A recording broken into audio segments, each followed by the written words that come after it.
So the children of Israel were on the edge of the promised land, and they began their conquest.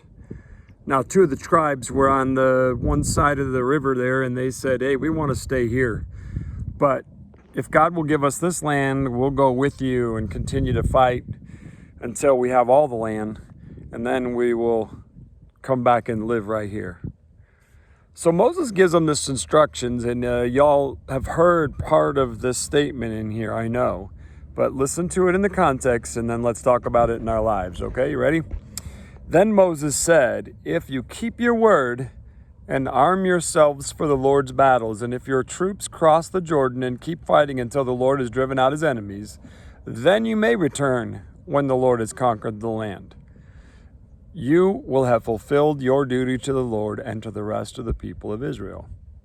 And the land on the east side of the Jordan will be your property from the Lord.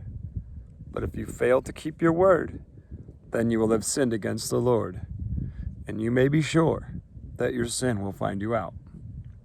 So I know all of us have probably heard that last little sentence. And you may be sure that your sin will find you out.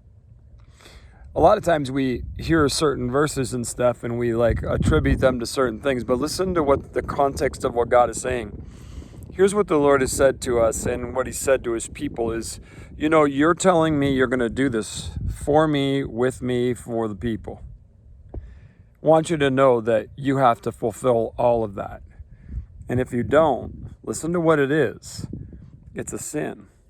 Why? Because you gave your word that you would do something to help someone and go all the way through with it. If you do that, God will bless you. But if not, be sure your sin will find you out. So, as we consider that thought, sometimes we take too lightly our words and we say we're going to do something, or actually we may be doing something that is against our word. God's word is truth, and what we find here is the fact that there's nothing hidden from his sight, and God knows all things, and he knows what's happening behind closed doors. He knows what's happening in your word, your context, what is happening in your lives, and what you are doing or not doing according to your word. So as we live and exist and be the Church of Jesus Christ, the light of the world, I want you to know that your word matters, your actions matter, and your actions need to match your word. And if they don't, it's going to find you out.